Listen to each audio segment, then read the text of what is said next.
संस्कृत ज्ञान विज्ञान पिपासवः प्रियदर्शकाः नमस्कारः। ज्ञानदायिनी इयं वार्तावली भवतां भवतीनां च द्वारि पुनः उपायाता अस्ति। अहमस्मि सञ्जयः, इयं च मम सहयोगिनी ऋचा। मम पक्षतः अपि नमस्कारः। अद्यतन कार्यक्रमस्य प्रमुखाकर्षणबिन्दवः सन्ति विश्वविख्यात छायांकनकर्ता वृत्तचित्रकर्ता च विनोय बहेल महोदयस्य साक्षात्कारः तथा कालिदासकृत रमणीयाभिज्ञान शाकुन्तलस्य विवरणम्। सर्वप्रथमं वार्तावली पक्षतः भवद्भ्यः सर्वेभ्यः ईदुज़्ज़ुहा इति पर्वणः हार्दिक्यः शुभाशयाः। हजरत इब्राहिमस्य त्यागमाधृत्य पर्व एतद् आमान्यते। हजरत इब्राहिमस्तु यथा ब्रूते तथैव आचरति स्म, यदि सत्पुरुषाणां स्वभावः, किन्तु दुर्जनानां मधुतिष्ठति जिह्वाग्रे हृदये तु हलाहलम्। एतद् आधृत्यैव अद्यतनम् अस्माकं सुभाषितम्।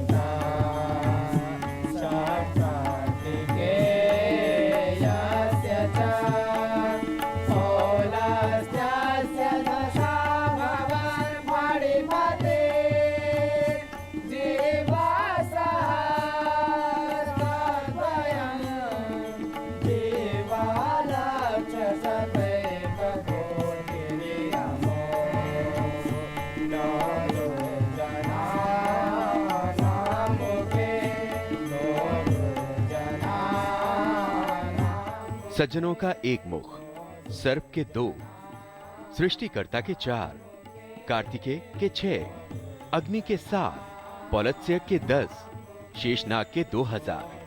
किंतु दुर्जन व्यक्ति सिर्फ एक मुंह से करोड़ों निंदाएं करता है।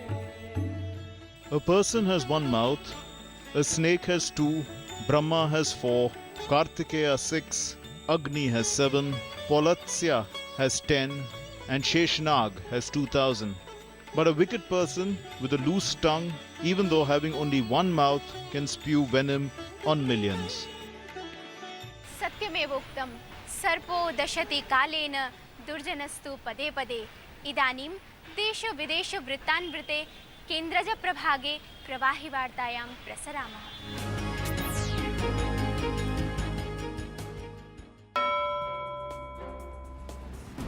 हज यात्रा प्रसंगे दुरापन्नायां सम्भ्रमपूर्वकं पलायन घटनायां प्रायशः 90-सहस्र जनाः मृत्युं गताः। एषु 45 मिताः भारतीयाः, 50 प्रायः व्रणित भारतीयाः सऊदी अरेबिया देशे विविध रुग्णालयेषु उपचार्यन्ते। वित्तमन्त्रिणा अरुण जेटलिना प्रधानमन्त्री मुद्रा योजनानन्तर्गतं दिल्ल्यां शुक्रवासरे सप्ताहावधिकं ऋणाभियानम् आरब्धम्। एतद् अभियानस्य लक्ष्यम् अनौपचारिक क्षेत्रे वित्तवञ्चितेभ्यः वित्तपोषणस्य सौलभ्यमस्ति। नासिक नगरस्य त्र्यम्बकेश्वरे प्रवर्तमाने कुम्भमेलके शुक्रवासरे अन्त्यं शाही स्नानं सम्पन्नम्। अस्मिन् अवधौ मध्याह्ने 12 वादनं यावत् सहस्रशः साधवः पुण्यावगाहनं कृतवन्तः। तदनु सामान्याः श्रद्धालवः रात्रौ बहुकालपर्यन्तं पवित्र स्नानं कृतवन्तः। NCC इति देशस्य प्रमुख युव संघटनस्य नाम लिम्का बुक ऑफ रिकॉर्ड्स पञ्जिकायां समङ्कितम्। अनेन संघटनेन अन्ताराष्ट्रिय योग दिवसावसरे विविध स्थलेषु युगपदेव आयोजिते महत्तमे योग प्रदर्शने कीर्तिमान विरचनार्थम् एषः बहुमानः अर्जितः। जून मासस्य 21 दिने देशे NCC संघटनस्य 9.5 लक्षाधिकाः सदस्याः योगाभ्यासे भागं गृहीतवन्तः। केन्द्रीय मंत्रिमण्डलस्य उपवेशने प्रशासनेन कूटलेखनीतेः प्रारूपपत्रं परावर्तयितुं विनिर्णीतम्। केन्द्रीय मन्त्री रविशंकर प्रसादः न्यगादीत् यत् प्रशासनं सामाजिक संचार माध्यमानां स्वातन्त्र्यं नैव विरुणक्ति। सम्पूर्ण धर्मनिरपेक्ष लोकतान्त्रिक गणराज्यत्वेन आपादयितुं प्रस्तावितस्य नूतन संविधानस्य अभ्युपगमनं विरोद्धुं नेपालदेशस्य नैकेषु प्रान्तेषु हिंसापूर्णः विरोधः आचरितः। प्रदर्शनकारिभिः साकम् आरक्षिबलानां हिंसापूर्णः संघर्षः अपि नैकत्र सूचितः। भारतेन सम्भाषणमुखेन सर्वेषां विषयाणां शान्तिमयं समाधानम् अवाप्तुं नेपालदेशाय परामृष्टम्। अक्टूबर मासस्य द्वितीयदिनात् दक्षिणाफ्रीकादेशं विरुध्य आयोजयिष्यमाणेभ्यः T20 एकदिवसीय द्वन्द्वेभ्यः भारतीय क्रिकेट क्रीडकदलं बंगलूरुनगरे घोषितम्। मासत्रयस्य विश्रामानन्तरं दलनेतृत्वस्य दायित्वं पुनः महेन्द्रसिंहधोनी इत्यस्मै दत्तम्। भगवद्गीतायाः साम्प्रतिकीं प्रासङ्गिकताम् आश्रित्य लण्डननगरस्थे नेहरू-केन्द्रे समायोजितम् एकं द्विदिवसीयम् अन्ताराष्ट्रियसम्मेलनं गतदिने सम्पन्नतां गतम्। लण्डन विश्वविद्यालयस्य सोयेस विभागस्य साहाय्येन भारतीय सांस्कृतिक संबंध परिषदा आयोजितं सम्मेलनस्य चतुर्षु सत्रेषु 18 वक्तृभिः भगवद्गीतायाः विविधपक्षान् अवलम्ब्य विचारः प्रकाशितः। प्रधानमन्त्री नरेन्द्र मोदी संयुक्त राष्ट्र संघे ह्यः स्वीय सम्बोधनावसरे अथर्ववेदीय भूमिसूक्तस्य मन्त्रं संस्कृतस्य अपराश्च काश्चन सूक्तिः व्याजहार। माता भूमिः पुत्रो अहम पृथिव्याम् उदार चरितानां तु वसुधैव कुटुम्बकम् सर्वे भवन्तु सुखिनः सर्वे सन्तु निरामया सर्वे भद्राणि पश्यन्तु मा कश्चित् दुर्भाग् भवेत्। प्रधानमन्त्री नरेन्द्र मोदी न्यगादीत् अद्यतने डिजिटल इति अंकीय युगे अवसराणां लाभम् अर्जयितुं भारत आयरलैंड देशयोर्मध्ये समुपयोगि सहभागित्वस्य शुभावसरः। डबलिन नगरे मोदी परमाण्वा आपूर्ति कर्तृगुल्मे अपरेषु अन्ताराष्ट्रिय निर्यात नियन्त्रण गुल्मेषु च भारतस्य सदस्यतायै आयरलैंडस्य समर्थनम् अध्यार्थयत्।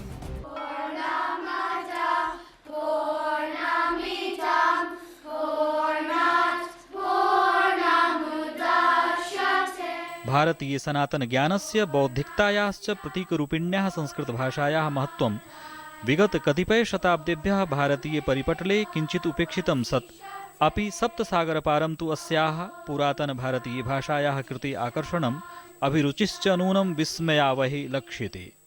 आयर्लैंड राजधान्यां डबलिन नगर्यां नानाविद्यालयेषु कतिपयवर्षेभ्यः संस्कृतभाषा विधिपूर्वकं पाठ्यक्रमेषु समाहिता अस्ति।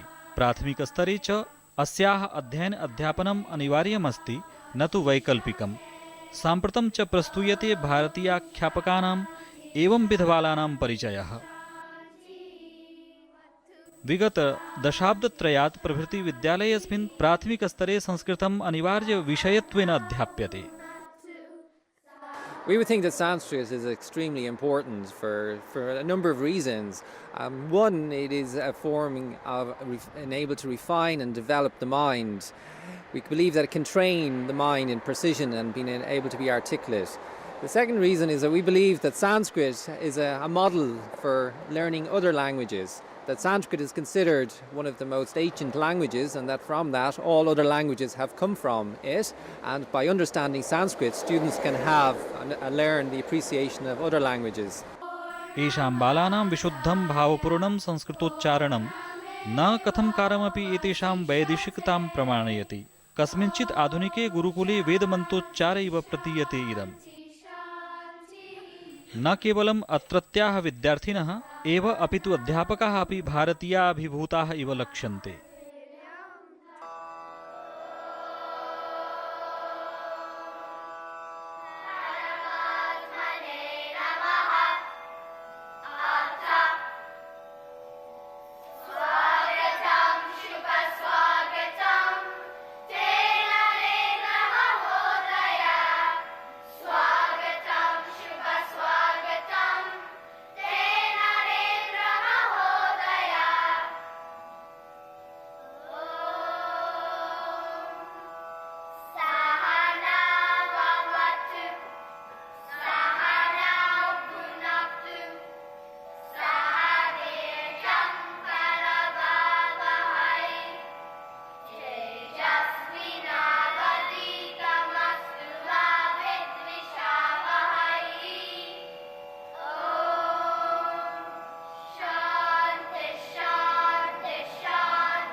एतादृशैः ज्ञानकेन्द्रैः भारतीयसंस्कृतिः विश्वस्मिन् विश्वे विशिष्टस्थानं भजते।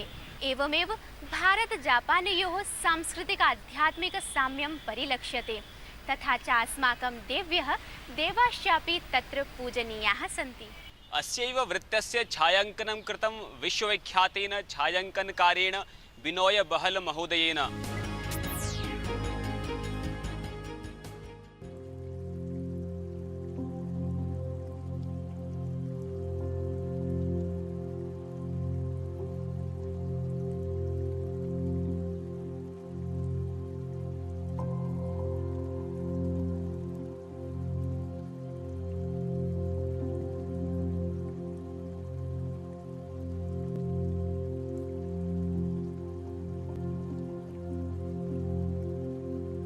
सुख्यातः वृत्तचित्रनिर्माता छायाङ्कनकारः च विनय बहलः विगतेषु 36 वर्षेषु एशिया महादेशस्य सर्वेषां देशानां संस्कृतिविषये शोधकार्ये निरतो वर्तते। विनयेन स्वीयछायाङ्कनद्वारा इदं प्रमाणीकृतं यत् जगतः अनेकासु सभ्यतासु भारतीया संस्कृतिः विद्यमाना अस्ति। स्वीयाद्वितीयैः प्रयोगैः प्रविधिभिश्च अजन्तागुहानां प्रकाशरहितं छायाङ्कनं भवतु अथवा बौद्धकलानां छायाङ्कनं स्वीयचित्रैः वृत्तचित्रैश्च विश्वस्मिन्नपि विश्वे तेन अतुल्यभारतस्य चित्रं प्रस्तुतमस्ति। स्वीयशोधकार्ये विनयेन अधिगतं यत् भारतीया संस्कृतिः एशियाक्षेत्रस्य सर्वेषु देशेषु प्रसृता अस्ति। साम्प्रतमपि भारतस्य अभिज्ञानं तस्य संस्कृतिरूपेण अथ च ज्ञानस्य विपुलरिक्तरूपेण भवति। मैं जब रिमोट जगहों में जाता हूँ वो तो आपको इतने रिस्पेक्ट के साथ ग्रीट करते हैं। वो तो सोचते हैं इंडिया से, जम्बू द्वीप से, जहाँ से सारी नॉलेज आती है, जहाँ से सारा इंटेलेक्चुअल कंटेंट आता है, जहाँ से सारा धर्म आता है। जापानेन सह भारतस्य सांस्कृतिक सम्बन्धः अति प्राचीनः वर्तते। भारते पूज्यानां देवीदेवतानां मन्दिराणि सहस्रेभ्यः वर्षेभ्यः विद्यन्ते यत्र जनैः अर्चना विधीयते। जापाने तासां देवीनां तेषां देवानां च पूजनं भवति यासां येषां वा उल्लेखः केवलं धर्मग्रन्थेषु वर्तते। जापान में आज हमारे हिंदू डेटीज जिनको वहाँ पर मैं इंडिया में भूल चुके हैं उनको भी पूजा जाता है। अब जैसे वरुण या वायु जिनको हमने भारत में पूजना बंद कर दिया है वो भी जापान में हर रोज़ उनकी पूजा होती है। सरस्वती जिनका इंडिया में टेंपल ढूंढना मुश्किल है, सैकड़ों टेंपल्स हैं सरस्वती के जापान में, सैकड़ों टेंपल्स। एक सरस्वती की श्राइन है ओसाका में जो 250 फुट ऊंची है। पर साथ ही साथ सरस्वती का जो ओरिजिनल कंसेप्शन है जापानीज वो भी याद रखते हैं। आपको याद होगा कि सरस्वती एक रिवर को रूप दिया गया है। तो जापान में अभी भी सरस्वती को पानी में भी पूजा जाता है। जापाने भारतीय दर्शनम् अक्षतं सन्धारितं वर्तते। सिद्धमिति संस्कृतलिपि जापानस्य कोयासाने शिक्ष्यते। जापाने प्रत्येकं मन्दिरस्य बीजाक्षरं संस्कृतलिप्यां वर्तते। जापानस्य प्रार्थनापुस्तिकासूपि संस्कृतस्य प्रयोगः अस्ति। तत्र 12,000 मन्दिरेषु तत्र संस्कृतमन्त्रैः हवनं विधीयते। इंडिया में जो 5th सेंचुरी स्क्रिप्ट है संस्कृत का वो हम भूल चुके हैं। उसका नाम है सिद्धम। जापान में वो चलता है आज तक। इनफैक्ट उनका कोयासान एक जगह है जहाँ पे उनका स्कूल है जहाँ पे संस्कृत सिद्धम में 5th सेंचुरी स्क्रिप्ट में सिखाई जाती है। और इनफैक्ट जापान के हर घर में संस्कृत पाई जाती है। तो जब आप जापानीज टेंपल में जाते हैं, जब जापानीज लोग जाते हैं तो वो टेंपल से एक स्टैम्प लेके आते हैं। वो स्टैम्प होता है संस्कृत का बीज अक्षर। वो सब घर में आके अपने पूजा घर में रखते हैं और हर रोज उसको पूजते हैं। यदि जापानस्य भाषाविषये वक्तव्यं तर्हि एषा भाषा अपि संस्कृताधृता वर्तते। जापाने बौद्धमतावलम्बिनः सन्ति। तत्र बुद्धस्य ज्ञानप्राप्तेः कथायाः चिह्नं स्पष्टरूपेण द्रष्टुं शक्यते। भगवान बुद्ध को इनलाइटमेंट प्राप्त होने से पहले सुजाता ने उनको खीर खिलाई थी। तो जापान में आप अगर किसी फूड स्टोर में जाएं तो आपको मिल्क प्रोडक्ट्स की जो सबसे बड़ी कंपनी है जिनके सारे मिल्क प्रोडक्ट्स आपके सामने आपको दिखाई देंगे, उसका नाम है सुजाता। और वो कंपनी के जो जितने भी एम्प्लॉयज़ हैं उन सबको सुजाता की पूरी कहानी सिखाई जाती है।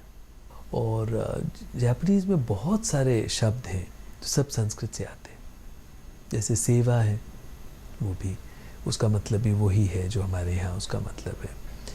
तो ये समझने की बात है कि एक्चुअली वो रिलेशनशिप इतनी क्लोज है, जैसे एक फॉर्मर एम्बेसडर ऑफ जापान कह रहे थे कि सब जापानीज़ को समझना चाहिए कि जापानीज़ कल्चर के बॉटम में सब इंडियन कल्चर है।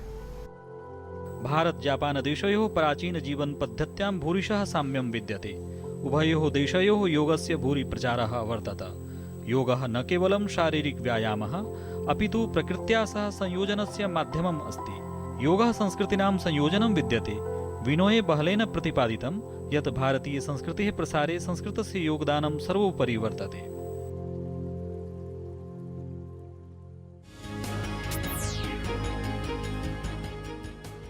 नूनम् अस्माकं देशे सांस्कृतिक वैभिन्यं दृग्गोचरी भवति। अस्यैव अपूर्वं निदर्शनं वर्तते ईद उज़ जुहा पर्व। तर्हि अद्यतन संस्कृत शिक्षण कार्यक्रमः अपि एतत् पर्वणः वैशिष्ट्यात् धृतोऽस्ति।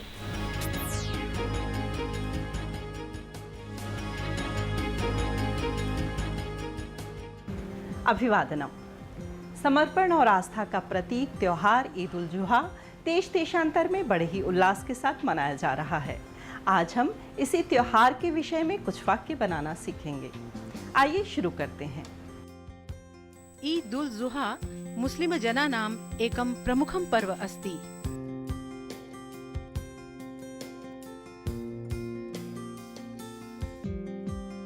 ईद उल जुहा मुस्लिम जनानाम् एकं प्रमुखं पर्व अस्ति। ईद उल जुहा मुस्लिम जनानाम् एकं प्रमुखं पर्व अस्ति। ईद उल जुहा मुस्लिम समुदाय का एक प्रमुख पर्व है। ईद उल जुहा बकरीद नाम्ना अपि ज्ञायते।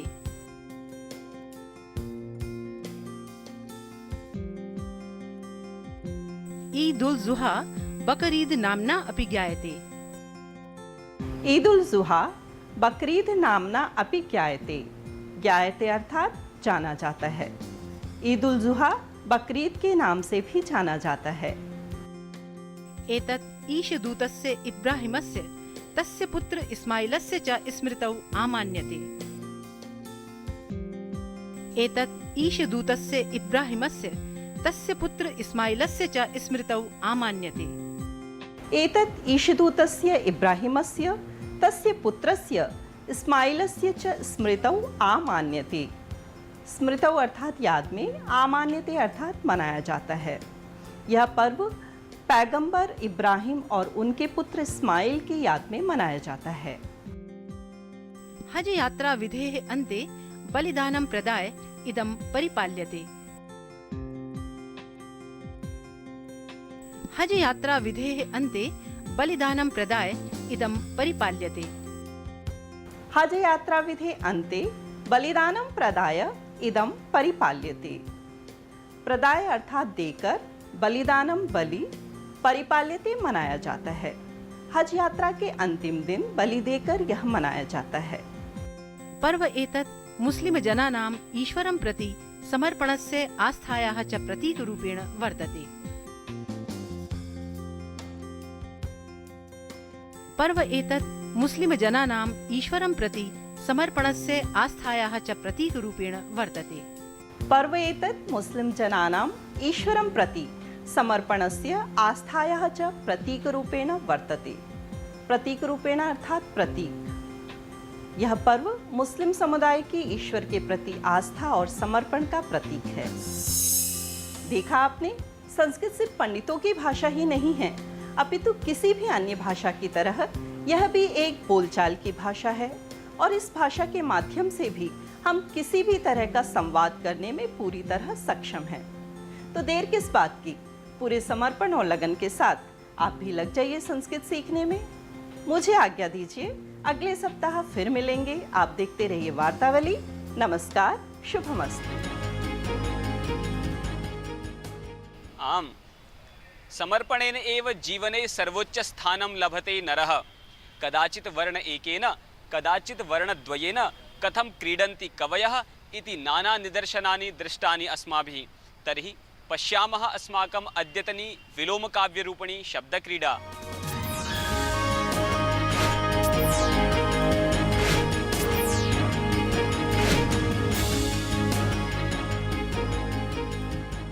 संस्कृत साहित्ये शब्दाधारिता क्रीडा यत्र तत्र दरीदृश्यते। कालिदासः, भर्तृहरिः, भारविः, माघः, श्रीहर्षः इत्यादयः बहवः स्वनामधन्याः कवयः स्वप्रमुखरचनासु सरलतया क्वचित् शब्दक्रीडारूपेण चित्रकाव्यं प्रस्तुतवन्तः। यद्यपि जटिलव्याकरणात्मकसंरचनायुक्ताः इमाः रचनाः प्रायशः दुर्बोध्याः भवन्ति, तथापि भाषादृष्ट्या शब्दप्रयोगदृष्ट्या च एतासु रचनासु अप्रतिमं सौन्दर्याधानं भवति। आगच्छन्तु एवंभूतं मौलिकं संस्कृतभाषायाः असीमसम्भावना प्रदर्शकं च पद्यमेकं तावत् आस्वादयामः। निशिता सिरितो भीको नेजते मरणा रुचा चारुणा रमते जन्ये को भीतो रसिताशिनी। ये श्लोक विलोम पद है, अर्थात शुरू से अंत तक विपरीत क्रम में पढ़ने पर भी अर्थ समान ही रहता है। हे आत्मन, सुंदर रथों पर आरूढ़ नरभक्षी असुरों वाले इस संग्राम में जो योद्धा निडर है वो कभी भयभीत नहीं होता। The entire verse is a palindrome. The second line is the same as the first line but in reverse. O immortals, indeed the lover of sharp swords, the fearless man does not tremble like a frightened man in this battle full of beautiful chariots and demons who are devourers of men. कालिदासस्य सप्तकृतिषु अभिज्ञानशाकुन्तलं नाटकं विश्वप्रसिद्धं वर्तते। इदानीं प्रस्तूयते अभिज्ञानशाकुन्तलम् अधिकृत्य राष्ट्रीयनाट्यविद्यालयस्य प्रस्तुतिः।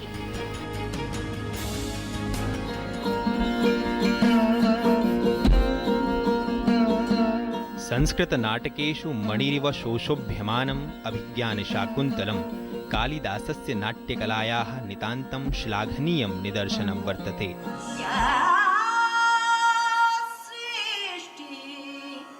स्रष्टुरात्या वहति विधिहुतं या हवि या च होत्री।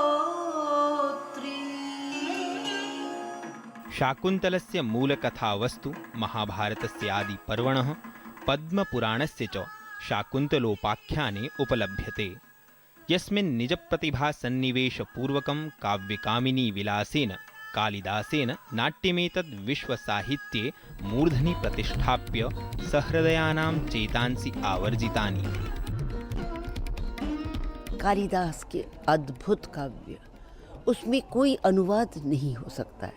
हमने बहुत अनुवाद पढ़े, इसीलिए वो अद्भुत जो उनकी कविताएं काव्य है उनको ख़राब नहीं करके, ताकि आम लोग उसको समझ भी सके। हम लोग आजकल के प्रसिद्ध कवि जो इसी तरह से, इसी अंदाज से, इसी विषय पर, इसी भावना में जिन्होंने भी अभिव्यक्त की, उनको हमने इस्तेमाल किया है, कुछ गज़लें और कुछ कविताएं। इसीलिए ये प्रोडक्शन बिल्कुल समकालीन लोगों को लगनी चाहिए। सप्तांक संवलितेऽस्मिन् नाट्ये शकुन्तला दुष्यन्तयोः प्रणयकथा अत्यन्त रोचक शैल्या वर्णिता वर्तते। श्रृंगार करुणरसयोः विलक्षणचारुता नाट्येऽस्मिन् नयनपथातिथित्वम् आवृजति।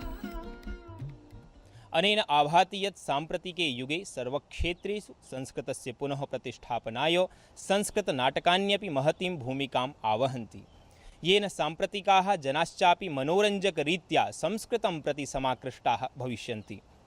दृश्याङ्कनकारेण गोपालदासेन सह अहं सुनील जोशी, डीडी न्यूज़, नवीना दिल्ली। सत्यं काव्येषु नाटकं रम्यं तत्र रम्या शकुन्तला। काव्यस्य एतादृशानि नैकानि उदाहरणानि भारतीयचलच्चित्रेषु अपि उपलभ्यन्ते। साम्प्रतं स्पर्धागीतेन ये कली जब तलक फूल बनके खिले इति पुनरेकवारम् अवलोकयन्तु। ये कली जब तलक फूल बनके खिले, इंतजार इंतजार इंतजार करो, इंतजार करो। इंतजार वो भला क्या करे तुम जिसे बेकरार बेकरार बेकरार करो, इंतजार करो। संजय जानासि किम्? अभिनेत्री आशा पारेखापि अस्य गीतस्य गीतानुवादश्रवणाय समुत्सुका अस्ति। विजेतुर्नामोद्घोषणम् अक्टूबर मासस्य 3. दिवसे भविष्यति। वार्तावली कृते भवतां समेषामपि सहयोगः, प्रतिक्रियाश्च नूनं प्रशस्यः, उत्साहाभिवर्धश्च।